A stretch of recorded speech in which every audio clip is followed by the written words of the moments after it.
Welcome to the Greek Pharaohs.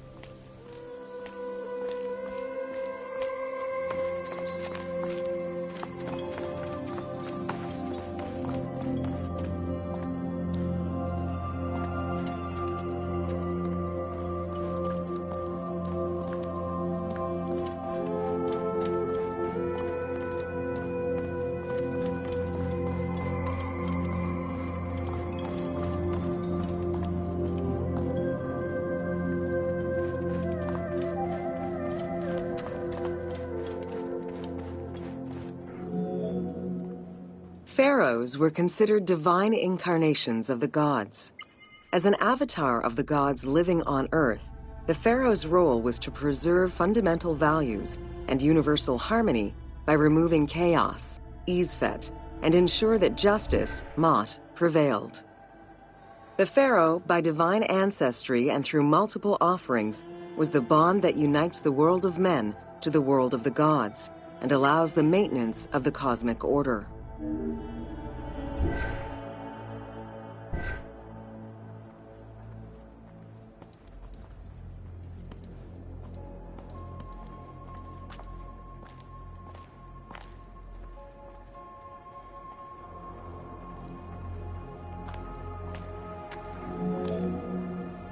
The Ptolemaic dynasty reigned over Egypt from 305 BCE to 30 BCE. The dynasty was called the Ptolemies of the Lagids, in recognition of the founder of the dynasty, Ptolemy Lagos, a Greek general and close friend of Alexander the Great. While Macedonian, Ptolemy Lagos understood that to be accepted by the Egyptian people, he would have to adopt their traditions. Upon assuming the title of pharaoh, he changed his name to Ptolemy I Soter, meaning savior.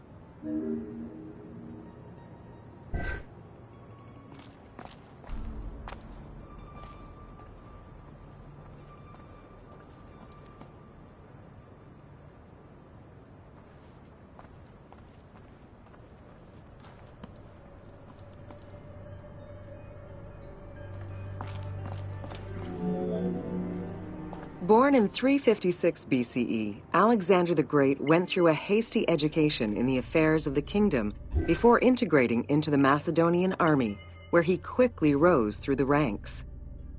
After his father's assassination in 336 BCE, which some believed was orchestrated by Alexander himself, he became king of Macedonia. Ruler of a unified kingdom and leader of a large army, Alexander set his sights on conquest. Eager to reclaim the Greek cities of Asia Minor, he took on the Persian forces, earning victory after victory.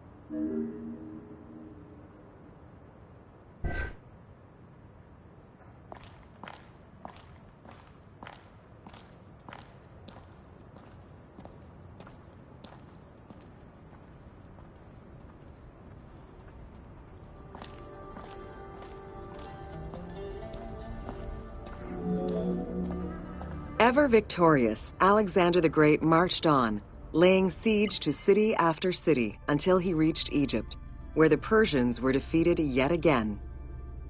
Viewed as a liberator by the Egyptian people, Alexander decided to become pharaoh in due form. He traveled to Thebes to make a sacrifice to Apis, then went to the oasis of Siwa, where he was proclaimed son of Amun. Officially pharaoh of Egypt, Alexander spent much of the winter there and founded the city of Alexandria. Perhaps not coincidentally, being pharaoh allowed Alexander to spread propaganda to prepare further conquests. He resumed his military campaigns in 331 BCE.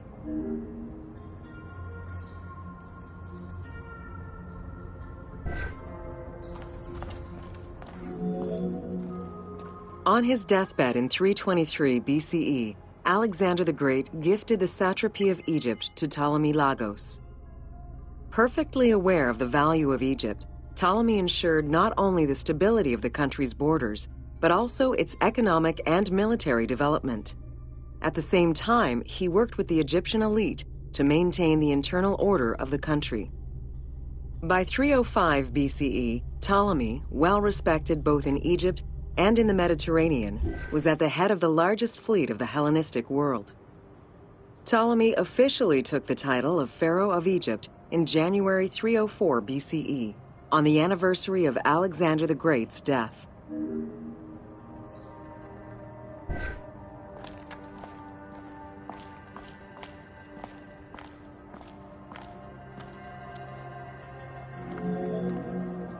Alexander died in Babylon in 323 BCE. His remains were placed first in a solid gold sarcophagus, and then within another. The casket was carried in an ornate custom wagon, gilded and set with precious stones, and pulled by 64 mules crowned with gold. The funeral procession was diverted to a grandiose temple in Alexandria, built in the conqueror's honor under the orders of Ptolemy I.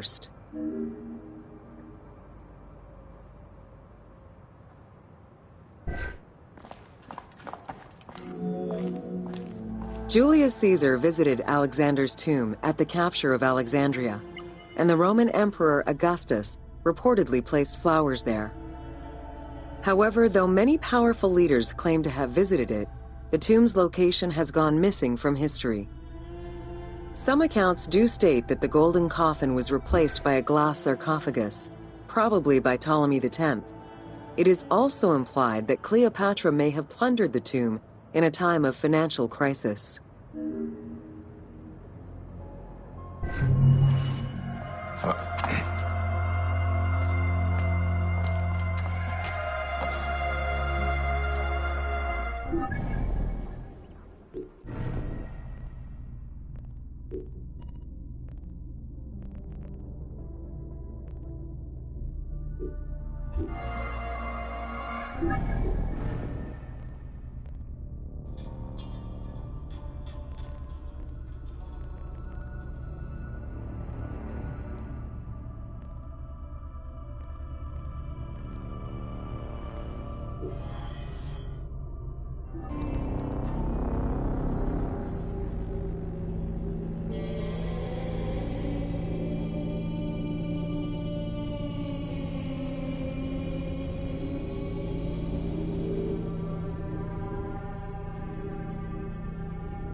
Welcome to the Hippodrome of Alexandria.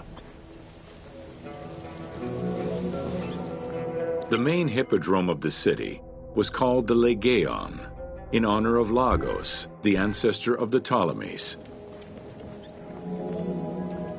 The most important chariot race was the Tethrypon. Using 4 horses with the quickest harness to the front right, the charioteer would race for 12 laps, with sharp turns at either end of the hippodrome. The victors were crowned with garlands of olive and received prize money, but the most sought-after reward was to be acclaimed by the works of poets, such as Callimachus and Pindar.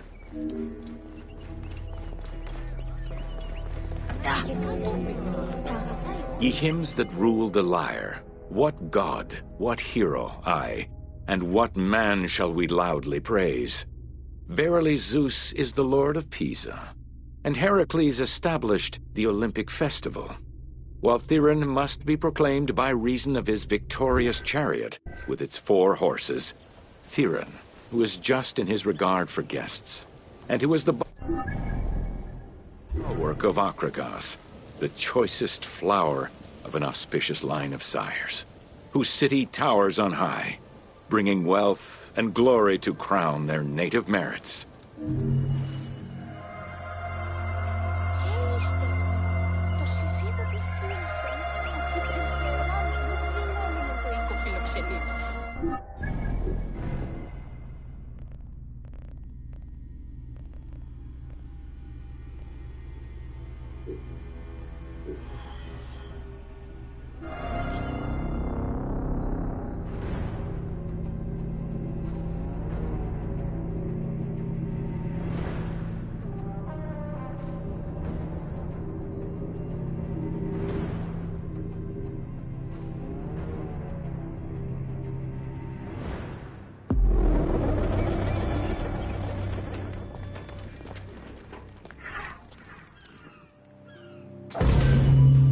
Welcome to Cleopatra, Queen of Egypt.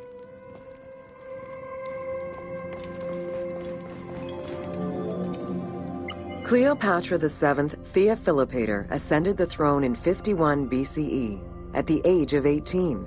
Though her early attempts to maintain power were often challenged, she eventually prevailed and became the sole ruler of Egypt. According to Plutarch, she was the only Ptolemaic pharaoh to speak the Egyptian language. Her intelligence, coupled with a good education and a great political mind, allowed her to make the alliances necessary.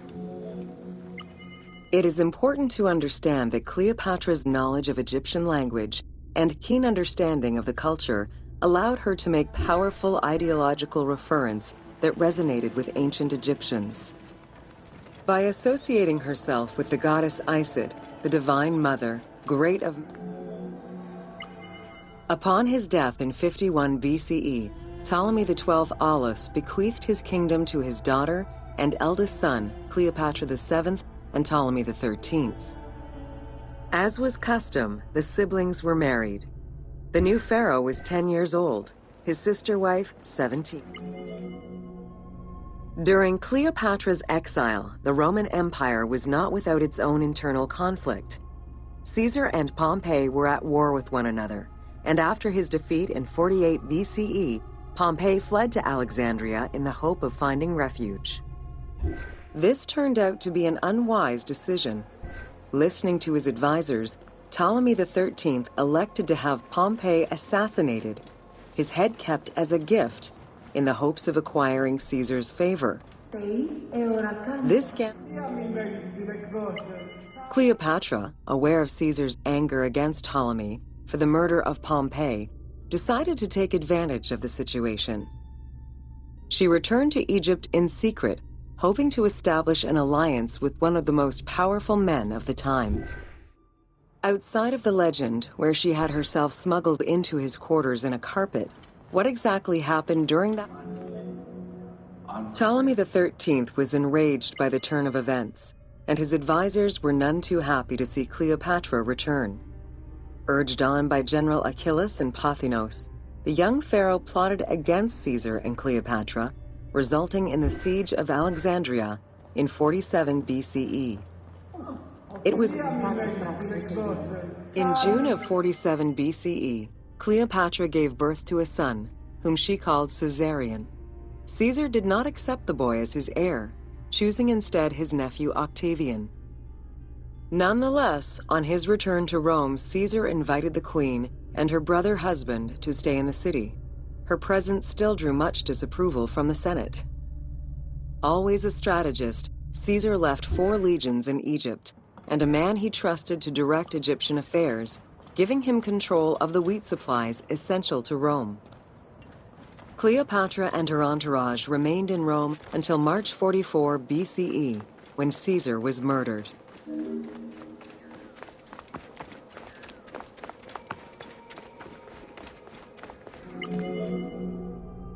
Caesar's most faithful ally, Mark Antony, often visited the Queen of Egypt during his stay in Rome. Unlike most, he recognized the legitimacy of Caesarion, the natural son of Caesar. Antony knew he would need the riches of Egypt in order to fight Octavian and claim the Roman Empire. Cleopatra, in return, saw a powerful ally. In the winter of 41 BCE, she arranged a sumptuous tour of Egypt by boat to show Antony the wealth of her country and the power she held as its ruler.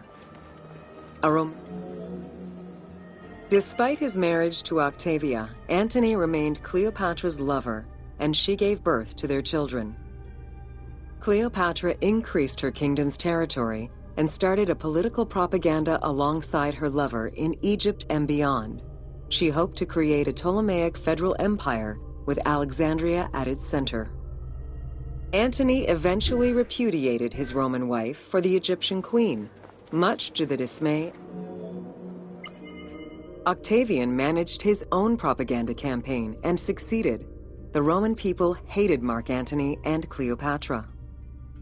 To avoid the censure still inherent in attacking a fellow Roman, Octavian simply declared war against Egypt. Rome's power still reigned supreme. The powerful Egyptian fleet. The following events remain difficult to confirm due to the many versions and legends around them. It is believed that after hearing a rumor about Cleopatra's suicide, Mark Antony committed suicide himself. He was brought to the queen as he slowly passed away. Knowing that Octavian would have her chained and paraded through Rome in defeat, Cleopatra planned her own suicide. She most likely killed herself with arsenic, though admittedly the version where she uses an asp to deliver a fatal bite may be considered more dramatic. What happened to the body of Cleopatra is still a mystery.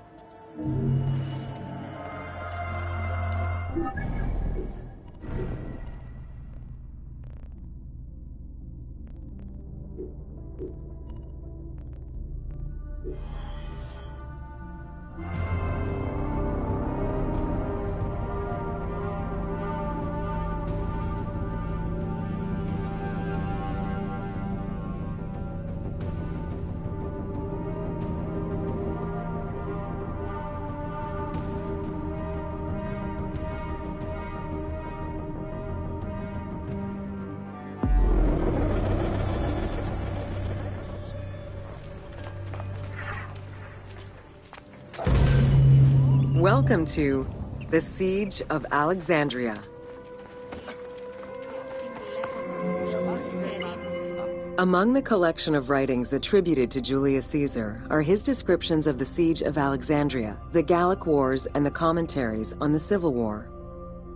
These archives contain information on different campaigns, the Wars of Alexandria, Africa, and Spain. Each of them recounts Caesar's military activity. The Siege of Alexandria closely relays the events of the Civil War that led up to the event and describes how Caesar was besieged in the palace of the Ptolemies. Other ancient authors have left In the events leading up to the Siege of Alexandria, Cleopatra VII and her brother were fighting over control of Egypt. Young King Ptolemy XIII's regent, Pothinus, had firm control over the young pharaoh, and an outmaneuvered Cleopatra soon went in.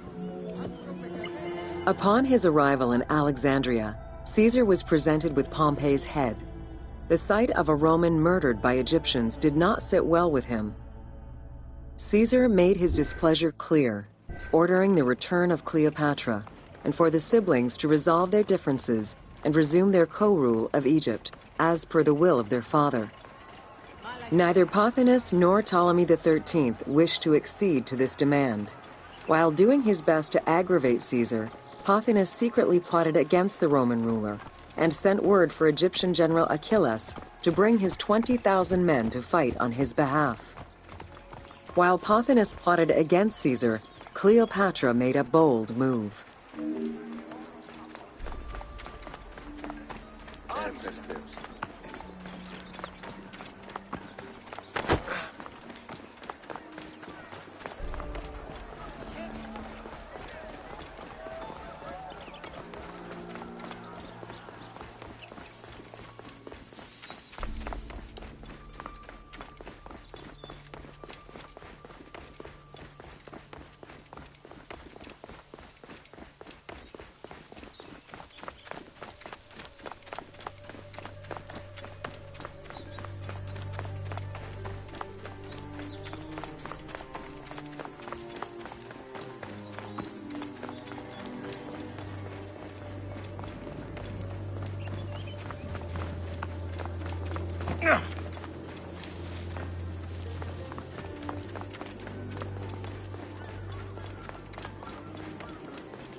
There are various descriptions of the encounter between Caesar and Cleopatra.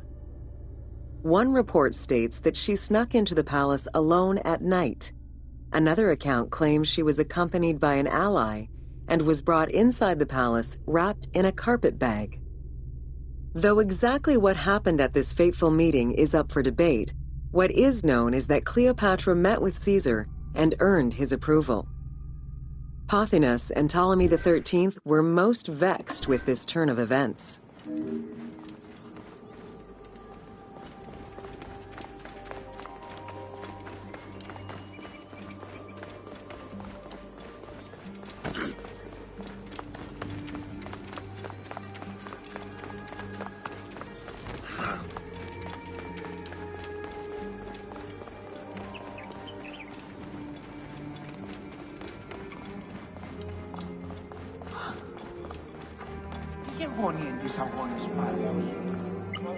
With Cleopatra finally present, Caesar chose to act as mediator between the siblings in the hopes of a peaceful resolution.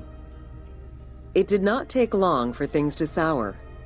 During a banquet given to celebrate the reconciliation, there was an assassination attempt on Caesar. It was the Roman leader's own barber who thwarted the attack. Once it was revealed that the king's regent, Pothinus, had ordered the attack, Caesar had him executed. He then placed the young king under guard.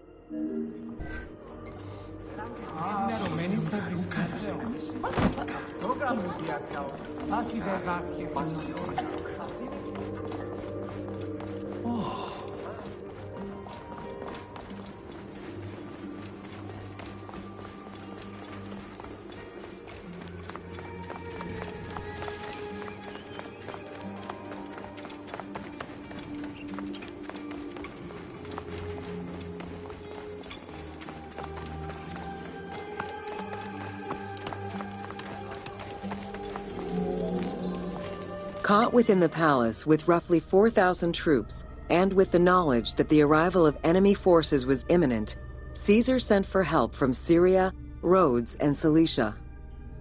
He ordered his men to dig a ditch around the palace and build a wall leading to the harbor.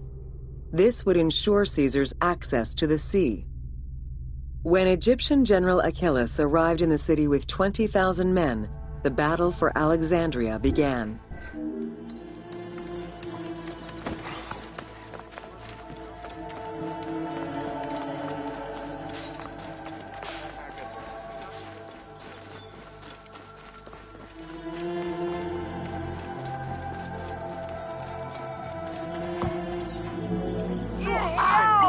With so few men at his disposal, Caesar could not risk a battle just yet. He sent ambassadors to Achillas in the name of Ptolemy to propose a truce. Knowing that the orders did not come from the young king, and angered by the pharaoh's imprisonment, Achillas had the messengers assassinated. With Caesar confined within the palace, Achillas positioned his troops around the city. Skirmishes broke out throughout the streets of Alexandria and went on for several days and nights.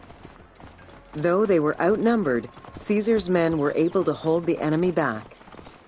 This prompted Achillas' next move: capture the Roman fleet stationed in the harbor.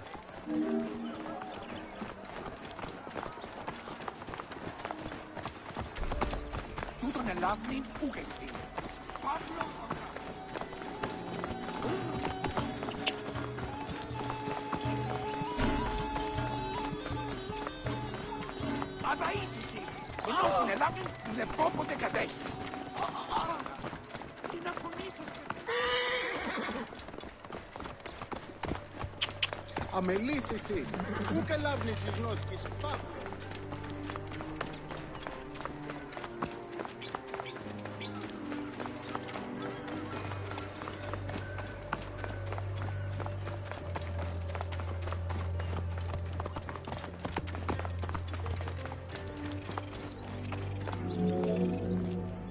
Although the palace offered protection, losing the port meant the end of help and supplies. Caesar knew he had to protect the fleet. While he and his troops succeeded in regaining control of the port, he knew it would be impossible to sustain. Caesar ordered the burning of the ships. With passage back to the palace closed off, he headed for the lighthouse of Alexandria. Fighting their way through the Egyptian troops, Caesar and his men eventually reached Pharis Island. There, they took refuge within the lighthouse. With easy access to the open sea, Caesar was able to send messages to his allies requesting reinforcements and The exact chronology of events during the war in Alexandria remain imprecise. In either case, the Great Library was not completely destroyed. Experts point out that its location was too far from the harbor, and much later texts refer to the Great Library as being intact. Warehouses near the harbor contained manuscript copies awaiting export, and it is more likely that these documents were destroyed than the Great Library itself.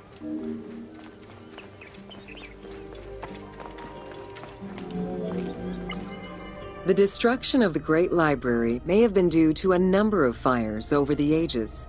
Its end was probably closer to the 4th century CE, when the Christian Emperor Theodosius I. Where there are accounts of Achillas being in control of the battle against Caesar, it appears that instead Cleopatra's sister, siding with her brother, had him killed and put her ally Ganymedes in his place. Ganymedes proved a valuable tactician for the Egyptian side. It was his idea to cut Caesar's access to the... During the time of Ptolemy I, canals had been dug throughout Alexandria to provide fresh water. Ganymedes had his men take control of these canals. After isolating their own water supply, he had his men pour salt water into the canals and cisterns that led to Caesar's camp.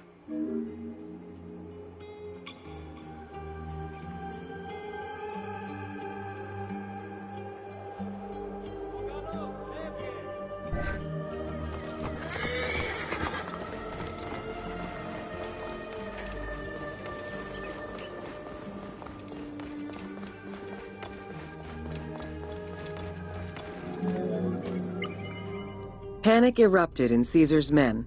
They wouldn't last long without fresh water. Recognizing that the porous limestone could help them, Caesar and his men dug wells to restore their water supply. Days later, the 37th Legion, comprised of Pompey's soldiers, arrived by ship.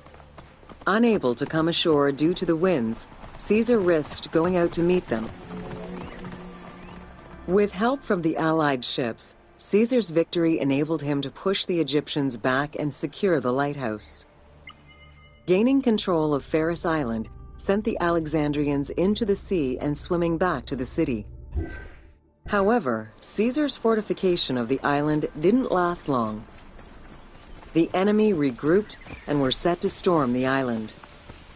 Panic-stricken, in spite of Caesar's encouragement, many of his men then fled their posts, either by ship or jumping into the sea.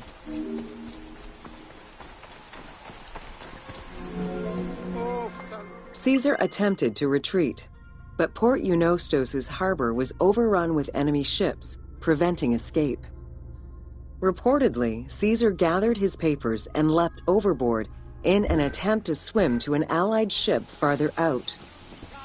Historian Cassius Dio claimed that Caesar would have drowned if he hadn't been able to remove his purple garment. Still, he managed to swim the distance and survive.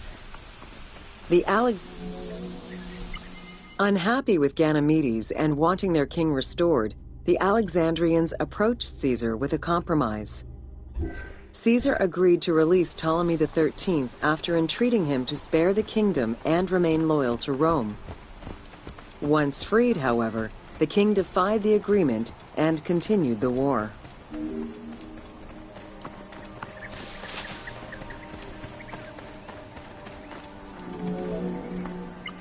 By this time, a faithful ally of Caesar's, Mithridates, arrived in Egypt, clashing with Ptolemy's troops at Pelusium. Outnumbering the enemy, Mithridates secured the region between Pelusium and Alexandria. Ptolemy, warned of Caesar's ally marching on Alexandria, sent his troops. Mithridates warned Caesar in time, and the two groups confronted the armies of Ptolemy in the Delta. In the Battle of the Nile, the Romans gained the upper hand, sending the Egyptians fleeing. In the tumult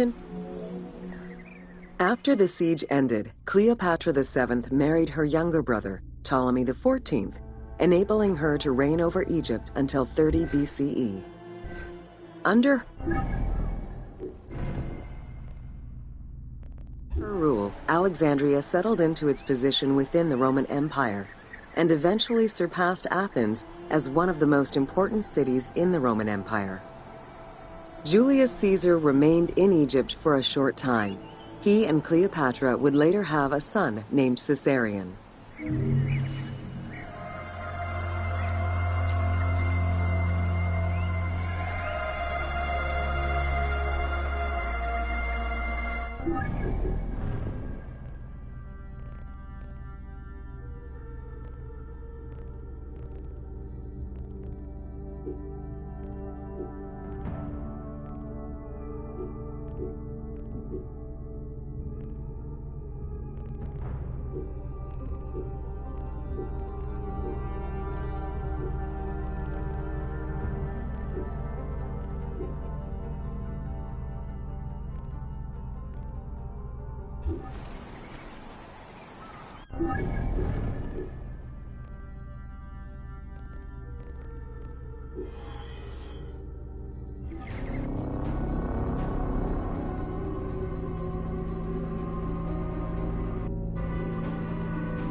Welcome to Alexandria.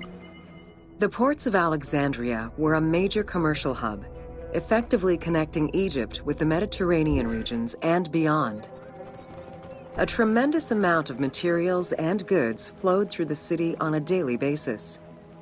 The large port market was called the Emporium. Food and other artisan work streamed out of Egypt. Ceramics, glass, golden rings, and minted coinage. The local potters, using traditional Egyptian techniques, competed with those from abroad, and the textile industry flourished. What Egypt did not produce itself was acquired through trade, using local resources such as wheat and papyrus. Most sought after was the wood imported to Port Mareotis through Alexandria's seaward ports was used in the nearby shipyards, where most of Egypt's ships were built. Employing tens of thousands of shipbuilders, the shipyards contributed to establishing the Egyptian fleet as one of the mightiest of the era. Any wood not used in shipbuilding was further disseminated through Egypt for various purposes.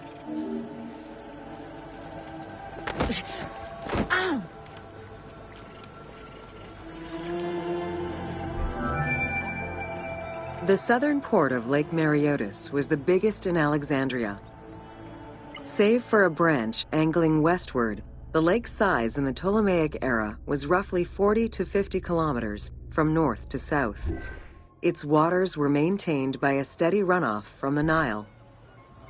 In addition to the lake, a man-made canal was created to assist in the transfer of goods from the city to the port using barges, though it is not Banking was one of the most distinctive innovations brought by the Greeks to Egypt. The centerpiece of Alexandria's wealth was the royal systematization of taxes on almost everything. Basic items such as salt, oil, beer, wheat, and linen were heavily taxed. As a result, the royal treasury of Alexandria was able to ensure the economic stability of most of the administrative areas of Egypt.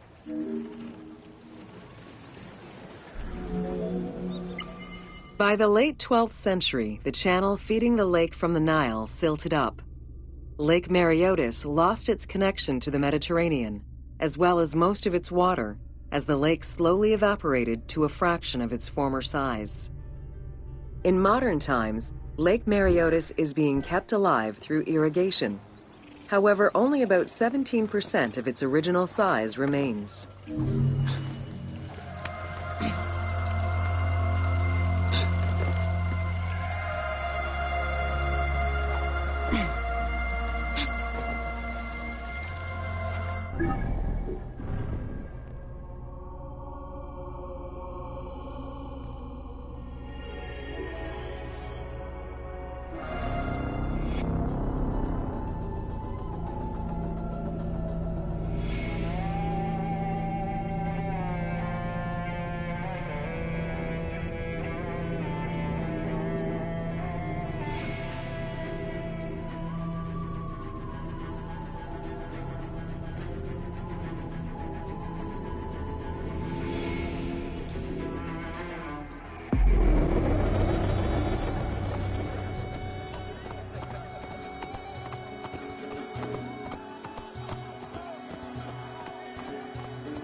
Welcome to Alexandria, city of celebration. Like most Greek cities, Alexandria offered multiple forms of entertainment. Most were related to cults, religious practices, and the festivities surrounding those practices. Among those festivities, the most important ones were the dynastic celebrations, instituted in games and competitions were organized whenever possible in locations such as the stadium, the hippodrome, and the gymnasium. The residents of Alexandria favored such events where athletes, poets, and musicians from Egypt and other cities of the Greek world competed.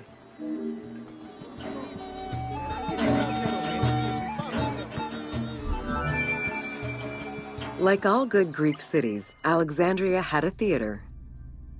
The architecture of this structure is Roman in style. This is because the team duplicated a theater from Cyrene. Roman theaters were usually semicircular and built from scratch on a flat area with structures designed to enhance oration.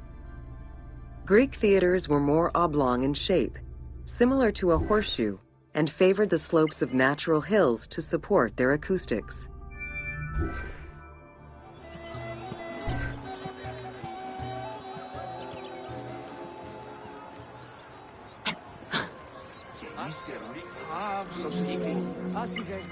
At the theater, one could witness the plays of contemporary comic and tragic authors.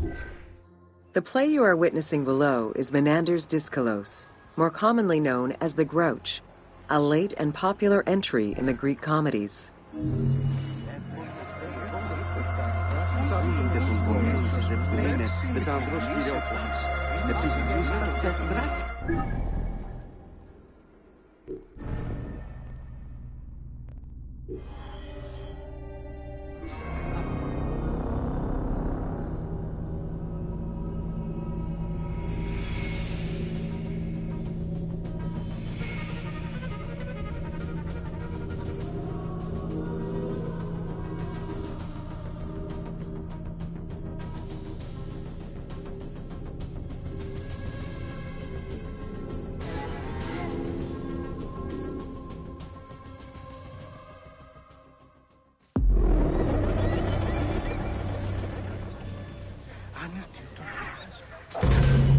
Welcome to Education in Alexandria.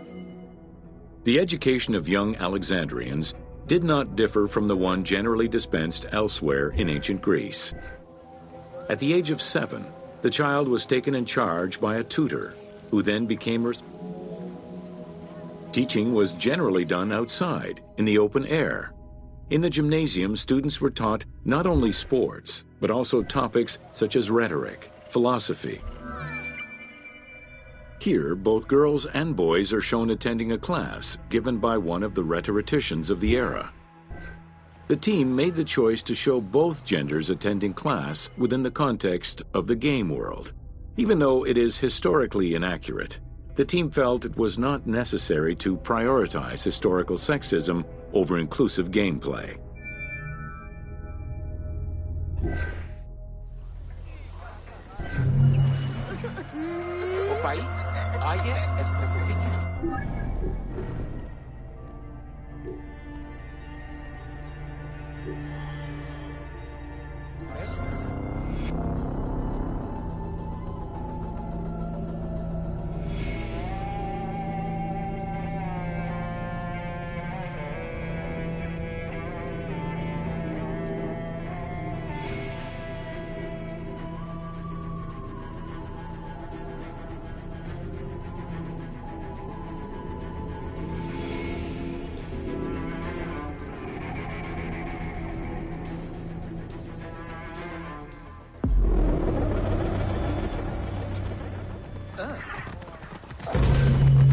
Welcome to the Great Library of Alexandria. Near the district of royal palaces and within the Mouseion was the most famous library of all antiquity. The Library of Alexandria was built to house Throughout the centuries, fires and wars between Christianity and paganism destroyed the library, leaving nothing behind. the loss of the building, and more importantly, its vast collection is immeasurable. As no descriptions are available, the team's rendition of the Library of Alexandria was inspired by the visuals of the Library of Chalcis at Ephesus.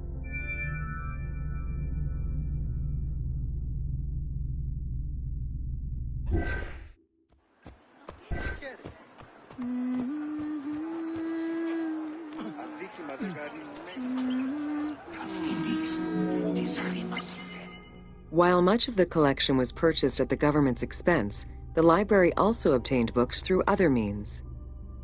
Any books owned by travelers coming through the city were seized to be copied for the library. The copy would then be returned to the owner, and the original entered into the library's collection.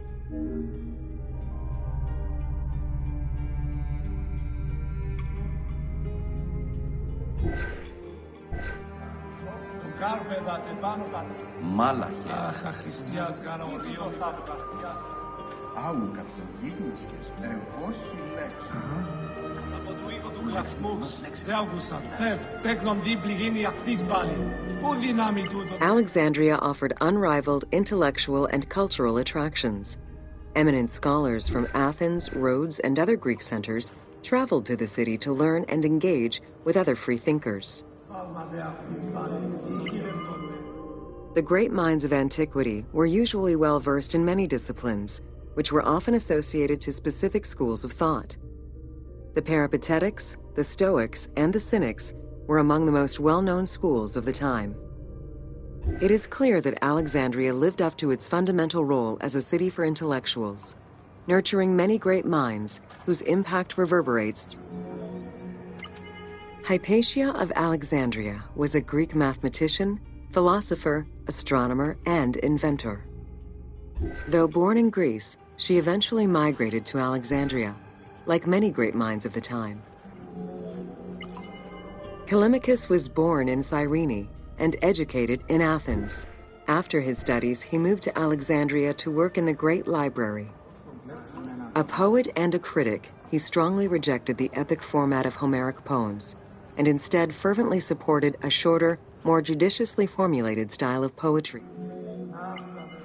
It was in Alexandria that mathematician Euclid, the father of geometry, wrote the Elements, laying out how do you calculate the circumference of the earth, with a camel, 2 sticks, and shadows cast by the sun? This is what Eratosthenes of Cyrene described in his principal work, Geography, while he was director of the Great Library of Alexandria. He is credited for the invention of the armillary sphere, around 250 BCE.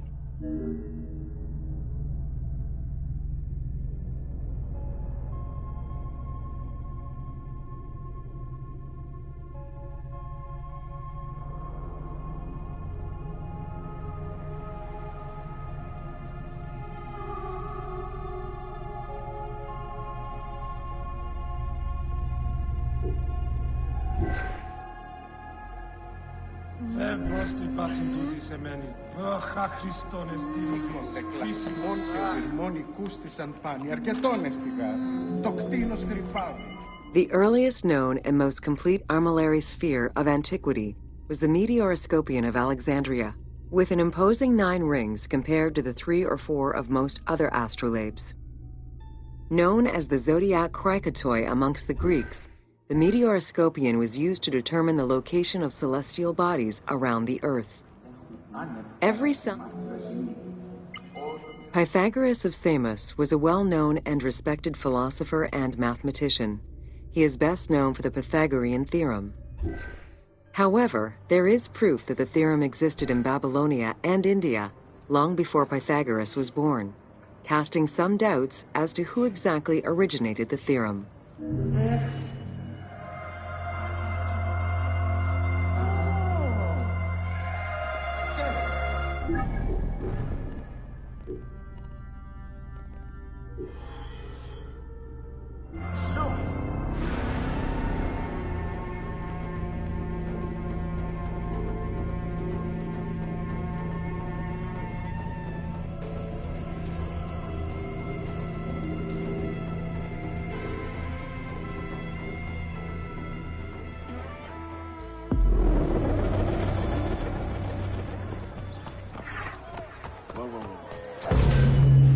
Welcome to the Mosaeon of Alexandria.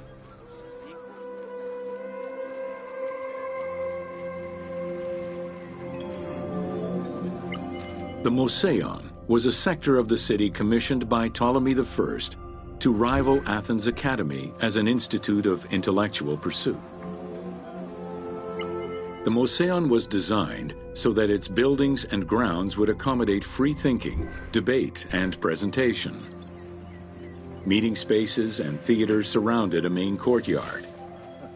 Expansive gardens were filled with exotic plants that aided in the study and supply of herbs. Herophilus was a physician who lived most of his life in Alexandria. He was able to perform the dissection of human cadavers on a large scale due to the permissiveness of the city in such matters. Among many other discoveries, he learned that the brain was central to the human nervous system. He also extensively mapped the blood system and measured the pulse with the aid of a water clock. It is reported that in his thirst to understand human anatomy, in order to be free to pursue their research, scholars were fed and housed at the Mosaeon at the government's expense. This freedom provided Alexandria's scholars a meeting space for intellectual pursuits and a haven for spiritual peace. Though nothing remains of the original Mosaeon, it lives on as the legacy of our modern museums.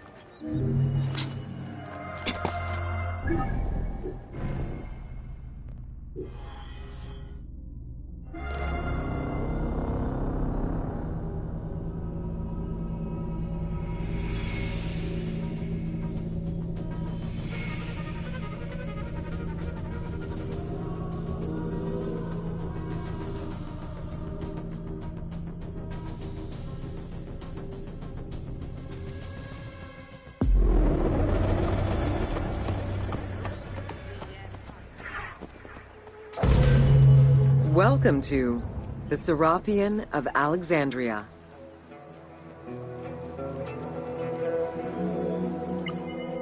In a city of numerous magnificent attractions, the Serapeum was considered to be the most beautiful temple of Alexandria.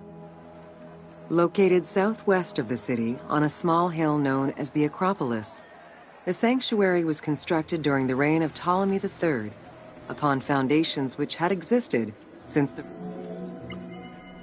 Visitors of the Serapeum climbed 100 steps to reach the courtyard. Libraries were installed in the porticos surrounding the square building, with its roof and columns adorned with gold and gilded bronze. Pharaohs. Since the 26th dynasty, Greeks in Egypt had gradually integrated the Egyptian cult of the Apis bull to their own rituals. With the establishment of the Ptolemaic dynasty, the cult of Apis was further integrated into Greek religion. During his rule, Ptolemy I chose to merge Egyptian and Hellenic gods into a syncretic divinity named Serapis. This name was the result of the amalgamation. Serapis was also associated to other deities, including Asclepius, a Greek god of healing. It is possible that, as with the Serapis Temple of Canopus, the sick would visit this sanctuary, sleeping there overnight in the hopes of being healed within its hallowed halls.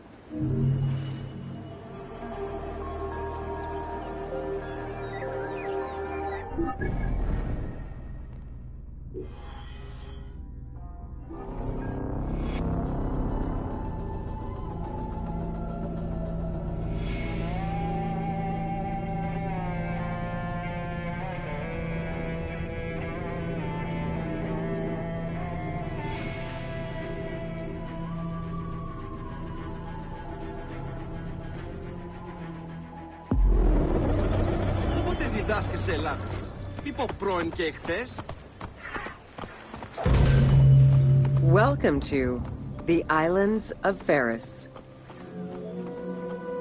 The Heptastadion was a bridge-like causeway connecting the island of Pharos to mainland Alexandria. Its name is based on the Greek terms of measurement, hepta meaning 7,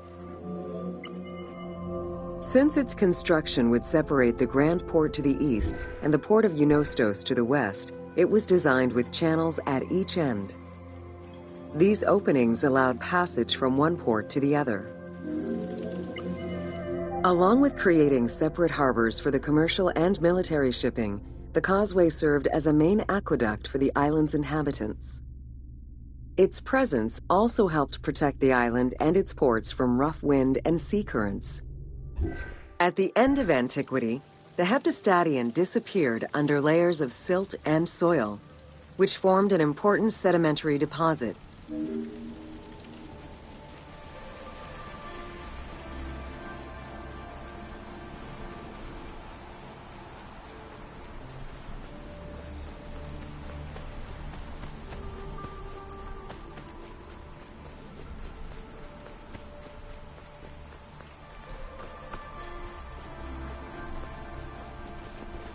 Θεοί, αδαΐσεστην, οφθαλμούς είναι αιώρων απόλεσεν.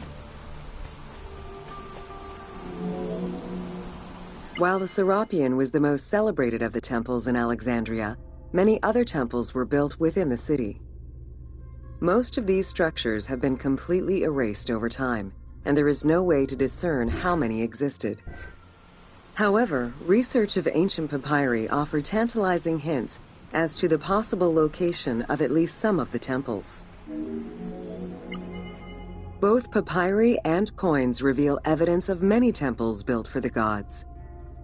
Poseidon, the god of the sea, likely had an edifice in his honor west of this island, as well as on the mainland. This temple next to you is dedicated to Isis Pharia, the divine protector of the lighthouse.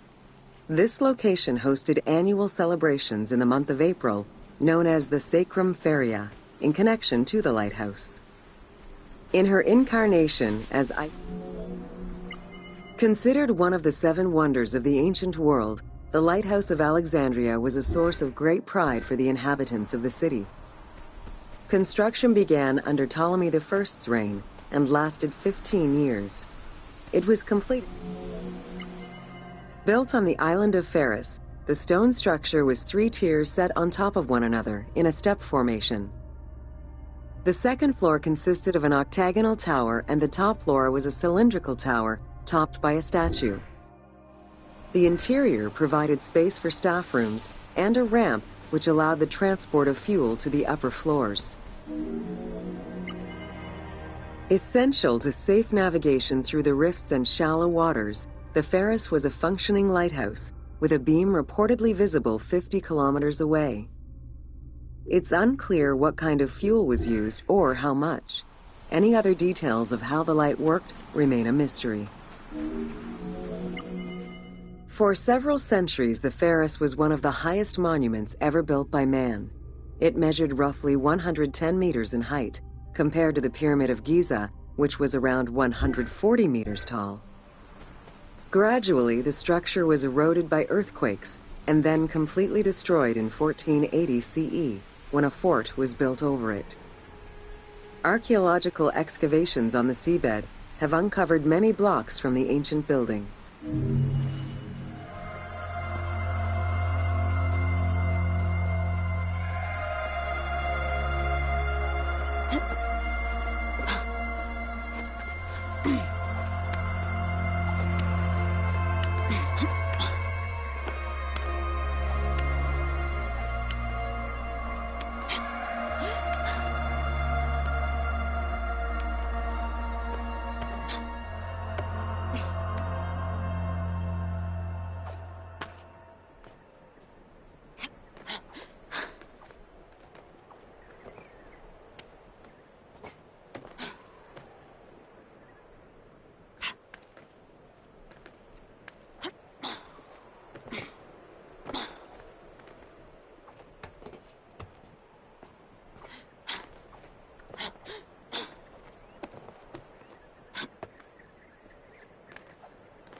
Welcome to the Panean.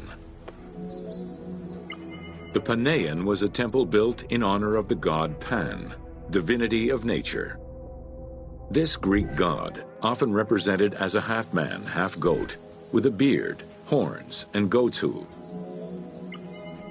Pan's attribute was his namesake musical instrument, the pan flute. His temples were usually located in caves and on high mountains, and were frequented by shepherds.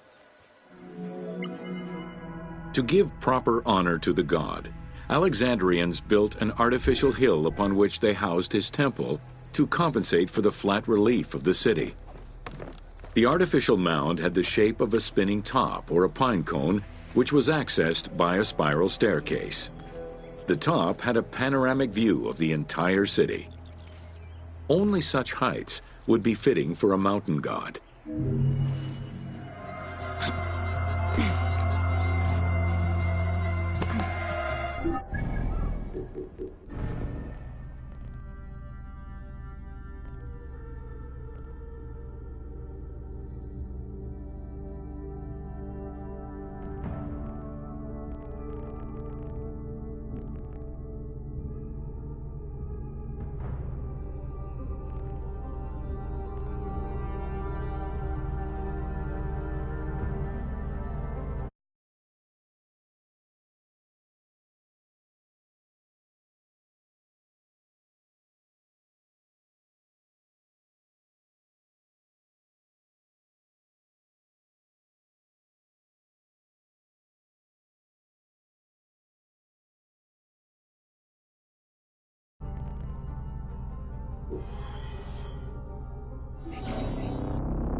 Welcome to Osiris, the first mummy.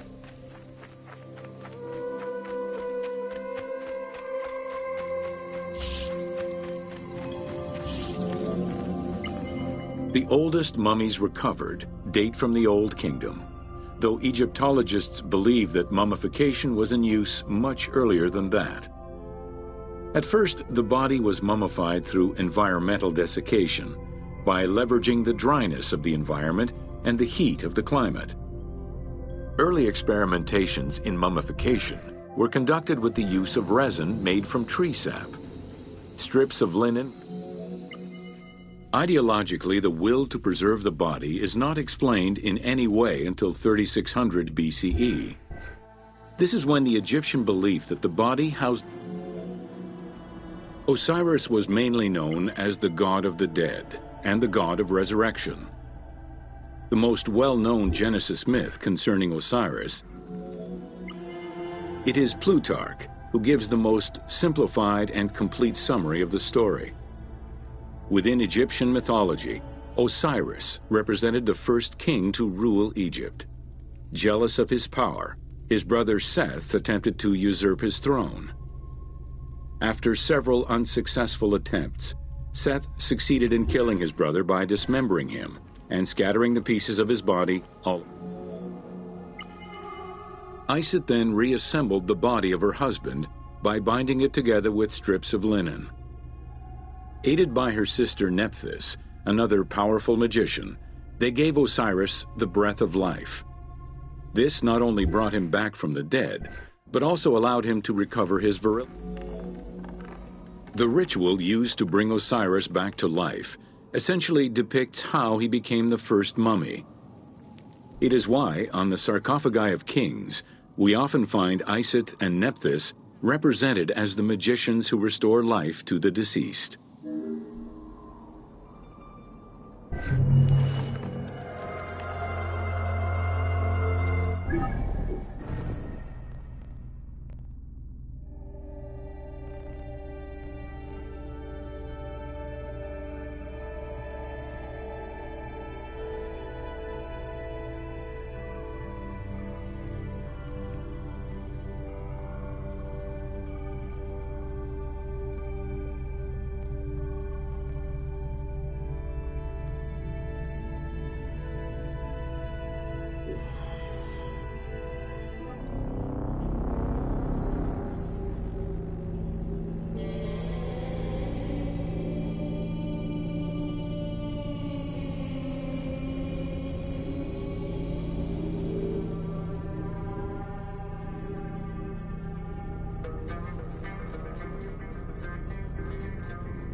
Welcome to Mummies of Ancient Egypt.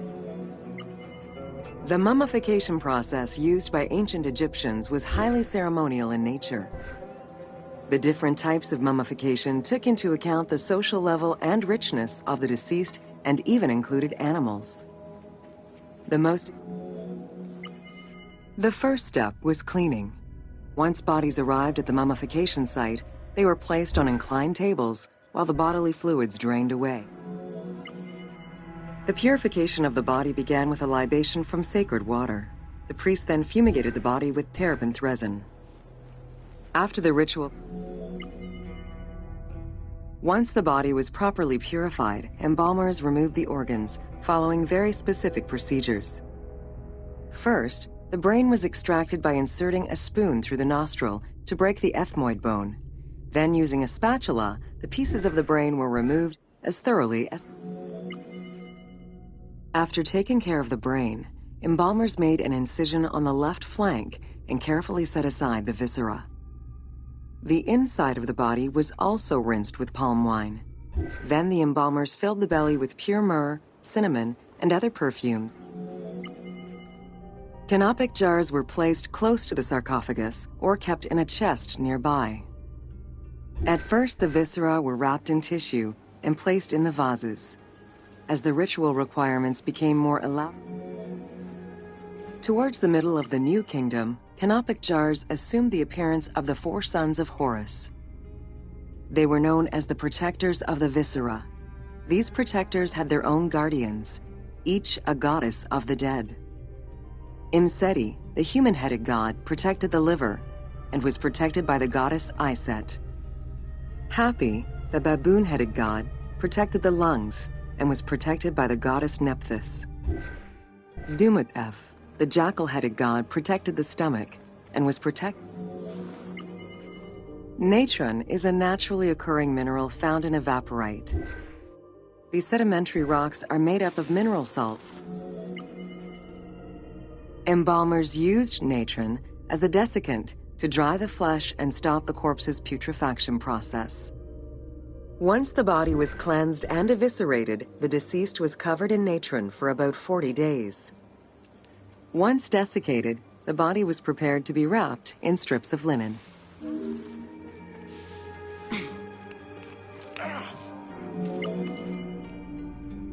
Once the body was fully desiccated by the natron treatment, embalmers oiled, painted, and sometimes even added hair extensions or a wig. They often used a henna-based antiseptic preparation to give the body a... Next came the phase which gave mummies their most well-known appearance, the wrapping. Originally, each part of the body was wrapped separately. Men had their arms crossed on their chests, while women had the right arm folded over their breasts. In addition to the jewelry and amulets arranged on the skin of the deceased, amulets were also carefully inserted into the weaving of the linen strips.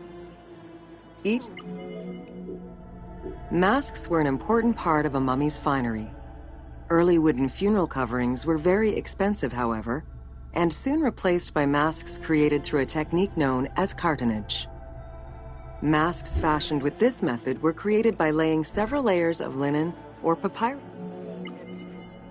Cartonnage evolved to cover the entire body of the mummy during the 22nd dynasty. The mummies were placed on a board inside a rigid envelope of cartonnage, which was laced at the back with a string. Extremely cost-effective and visually pleasing, this technique was very... Cartonnage envelopes were usually covered with inscriptions and polychrome decorations, specifying the names and titles of the deceased. Once the mummy was properly wrapped and adorned, the embalmers proceeded with the ceremony of the opening of the mouth. A vital step of the funerary process, this ceremony was meant to bring back to life. There were no less than 75 different stages for the opening of the mouth. It required the application of the same oils, ointments, spices, and perfumes used during the mummification. The last stage of this long ritual was the act of touching the mouth with the adze to symbolically allow the breath of life to infuse an inert body. Its performance was reserved for a very specific set of people: priests who wore the mask of the god Anubis, a close relative of the family, or by the heir to the throne.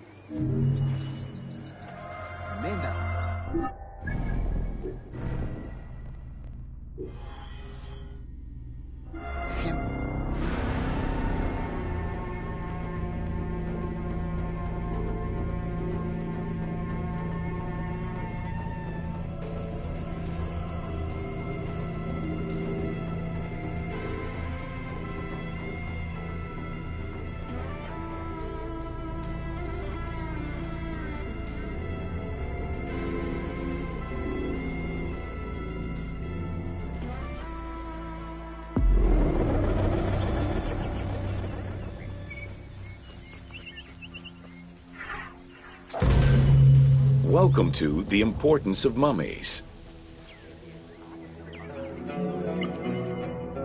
The first hieroglyph for embalmer appeared in pyramid texts of the Old Kingdom.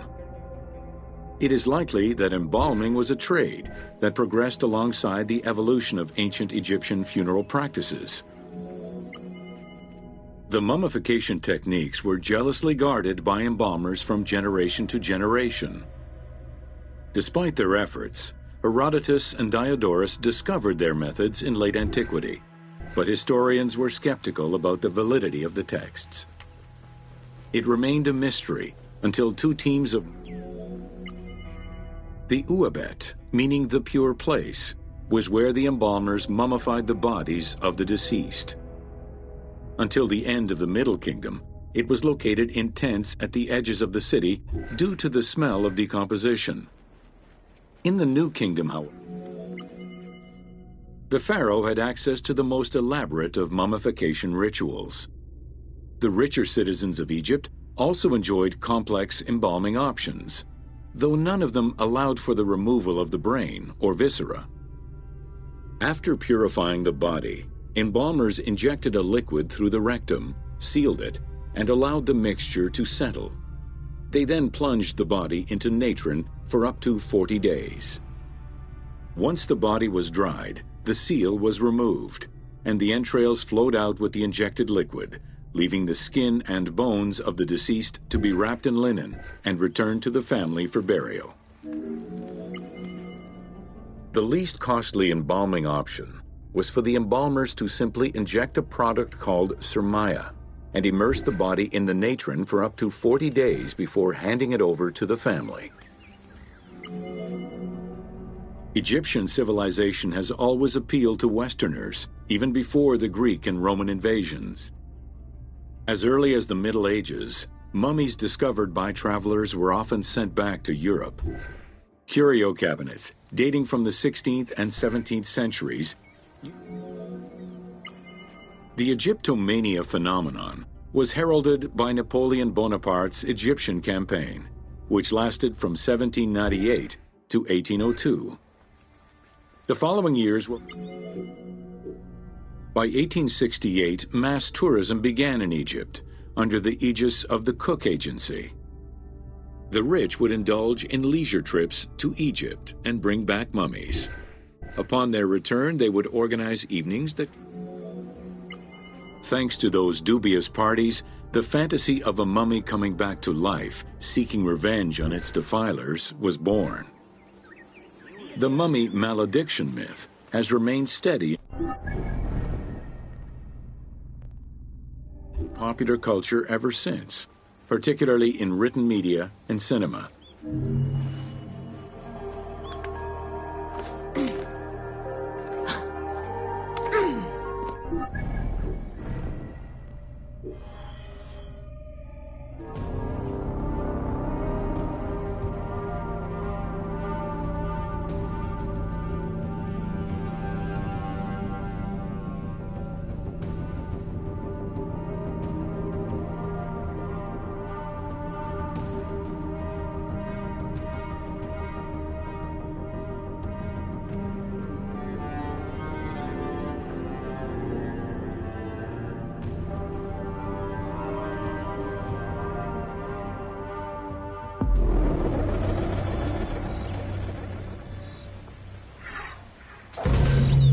Welcome to Amulets and Rituals. Ancient Egyptians believed the world was a chaotic place, filled with supernatural forces. They knew that art and words gave life and power to things. Carved with... Priests would infuse amulets with magical energy during religious ceremonies, imbuing them with protective magic to safeguard against supernatural powers. Religion was so important to ancient Egyptians that it permeated every aspect of their daily lives. Since water was the source, there was a complete calendar of each of the religious days, both good and bad, illustrating the appropriate daily rituals. Along with wine, milk, and ointments, offerings to the gods consisted of small amulets. Deemed messengers of the gods, oracles offered guidance and judgment for all Egyptians. It was oracles that guided the Greek sailor Batos to the coast of Libya, where he founded a colony known as Cyrene. During Alexander the Great's campaign to conquer Persia, he consulted the oracle at the Temple of Amun within the oasis of Siwa, and was subsequently ordained a divine being.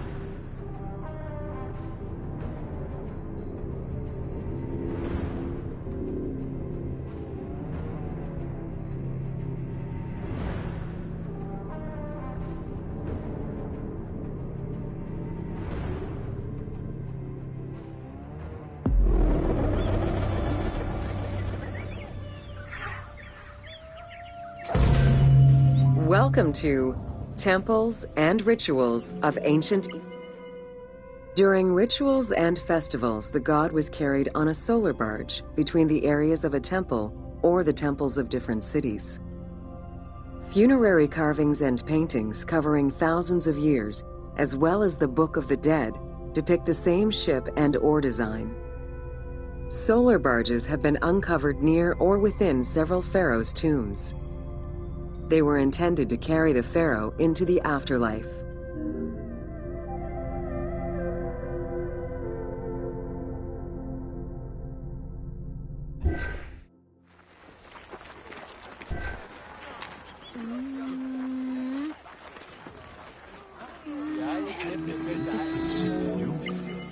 Ancient Egyptians believed that Ra, the sun god, traveled the skies in a boat known as the solar barge. The solar barge was believed to... The god Ra believed mankind was conspiring against him. He ordered Sekhmet, the lion-headed war goddess, to kill all humans. To his chagrin, Ra quickly realized that with all humans gone, there would be no one left to worship him. In order to stop the rampaging Sekhmet, beer was brewed. Unlike the daily rituals that took place in the temple and were performed by priests, festivals allowed the entire population of the city to participate. Festivals helped mark the passing of... The importance of these festivals is demonstrated by their longevity. Records show that Osiris festivals occurred for more than 2,000 years. Some festivals serve to reinforce state... The temple hierarchy consisted of high priests, several types of priests, scribes, and servants. The high priest was known as... Egyptian priests were not confined to solely religious tasks, and in fact had crucial roles in Egypt's administration, most of which served to reaffirm... Scribes were custodians of the sacred sciences. Some priests were associated with the funeral rites and were considered the group with medical knowledge. The servants of the priests and all the officials who served the temple worked only 3 months a year, with each period separated by a quarter of inactivity, at least within the temple compound. The most sacred part of the temple was referred to as Djeser Djeseru, the Holy of Holies. The most sacred inner sanctuary was where the shrine to the temple deity was located. Only priests were allowed within. Offerings were given and rituals unseen by even the pharaoh were performed. While the team chose... Pharaohs and their priests often chose the site of these sacred temples because of some mythological connection or an alignment with the cardinal points and certain stars. Once selected, a foundation ritual was performed. The pharaoh was required to The naos was where the god statue stood. The representation of the deity was usually in stone or wood and decorated with gold, silver, and precious stones. Smaller temples had only one naos, while larger complexes, such as the Temple of Karnak, had many chambers to honor gods, such as Amun, Ptah, and Osiris. Each statue was believed to be a receptacle for the presence or essence of the god's Ka, enabling it to take a physical form. Through the statue, the god came to the shrine to eat, drink, and communicate with the pharaoh, or with the priests standing in for the pharaoh.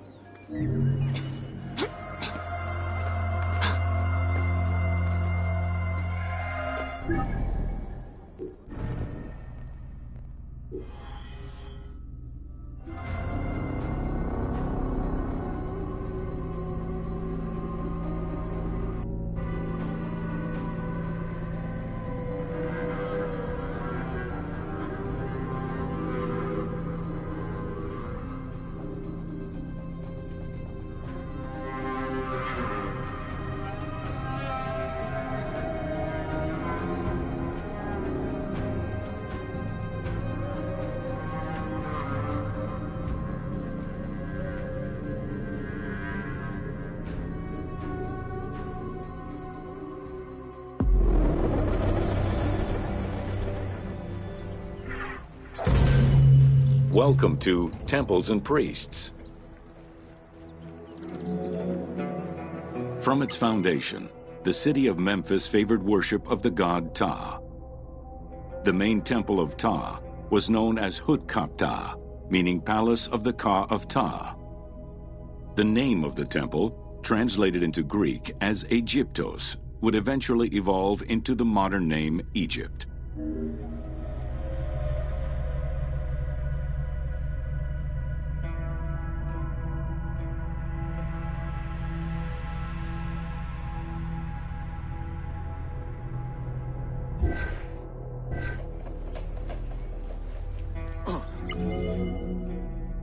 Temples were the center of religious, political, and economic life in ancient Egypt.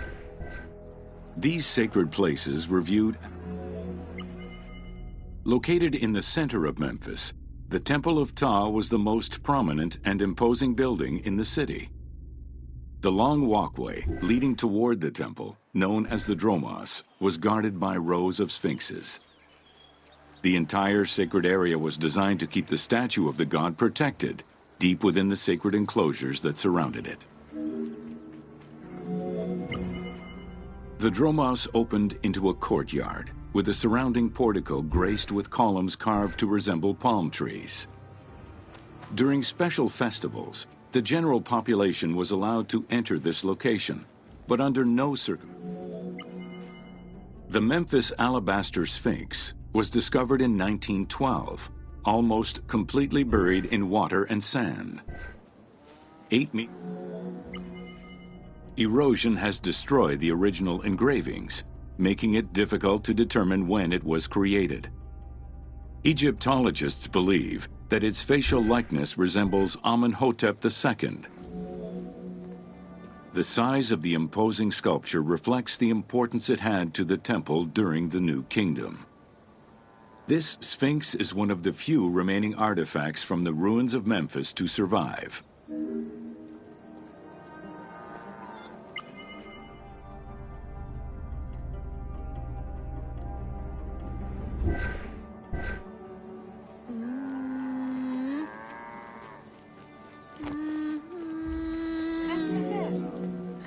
In Egyptian culture, some animals were associated with gods, while others were considered to be living gods. The Apis bull was believed to be a divine entity. The earliest mention of the Apis bull in ancient Egypt goes back as far as the first Egyptian dynasty.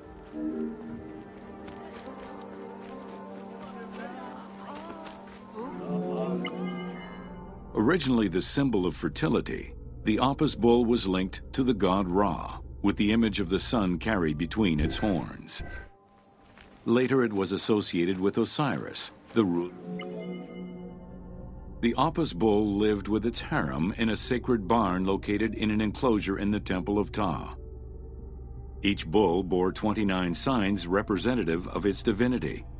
Among them, the bull had an eagle-shaped mark on its back, a double tail hair, and a scarab-shaped mark under the tongue.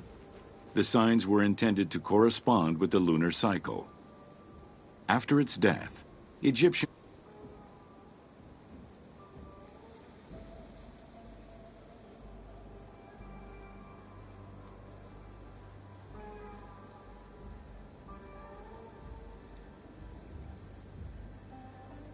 would search for its reincarnated form among the livestock. Like other living divinities, the mortal incarnation of the Apis bull was prayed to, and when it died, it was given a luxurious funeral, which included mummification. Until the reign of Ramses II, the Apis bulls were buried in individual graves in Saqqara. During the 26th, ancient Egyptians believed that temple rituals were essential to maintain order in the cosmos and allow communication between humans and gods. Details of the ceremonies found on temple walls provide a thorough overview of the stages of the daily ritual. The high priest would first awaken the sleeping god with a chant. Then the seals of the shrine's doors were broken and the bolts drawn back. The god was then washed with incense-infused water, and its mouth rinsed with mineral salts. The cleansing was... Heredity was the primary source of new recruits. Rarely was an outsider allowed this position. At the top of the temple hierarchy was the high priest. Each temple... High priest candidates made their way up the ranks of the temple hierarchy. The one chosen to occupy the lofty position of high priest was usually confirmed by... In the 21st dynasty, Thebes became the capital of an almost entirely theocratic government. The city was headed by king priests who spoke and governed in the name.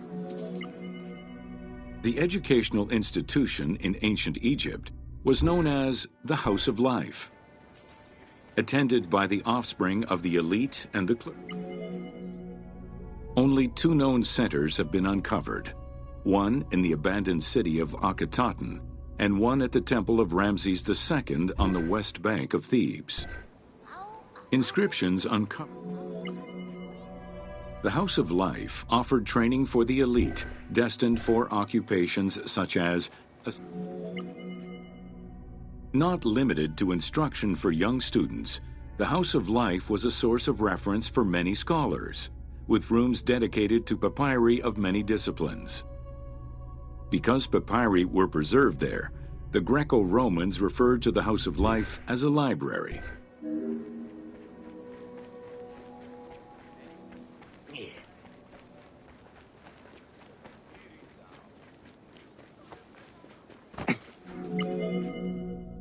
Ancient Egyptian economy was based on an unequal system of redistribution of goods. The state of Egypt collected the crops, and the temples distributed. There are records of pharaohs making offerings of large tracts of land and animals to temples in order to maintain their favor. Ramses III offered.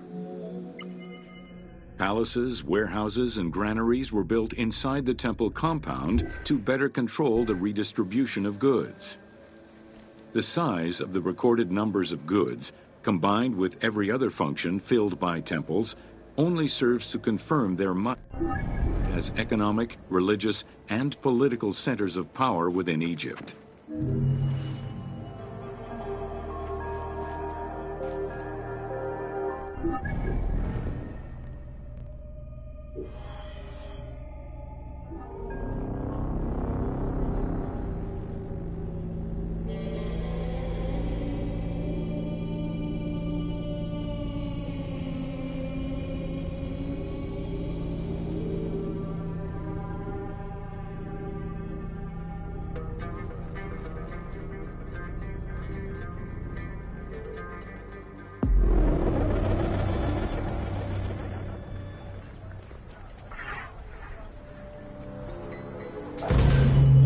Welcome to Building Ancient Egypt.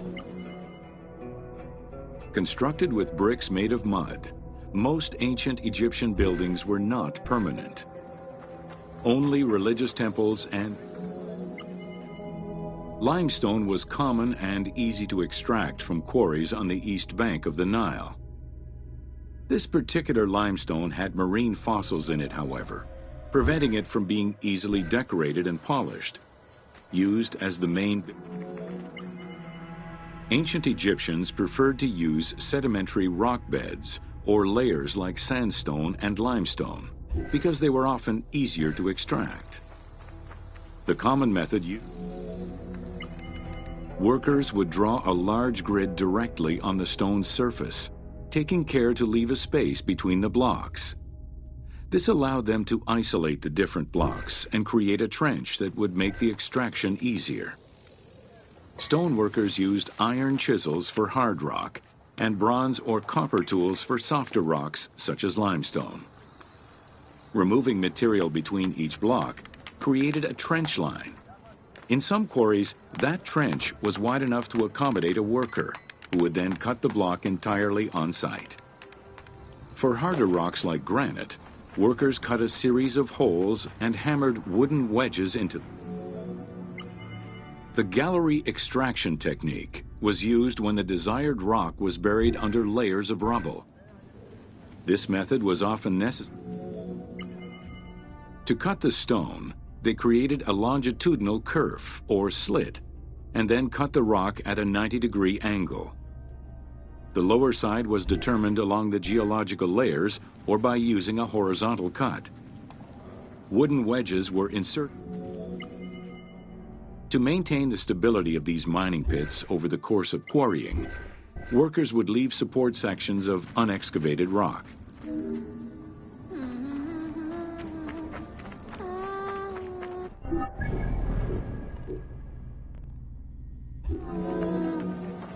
In every quarry, dedicated shrines were established to offer protection for the workers. In particular, Serket, the scorpion goddess, was considered a very powerful deity among quarry workers.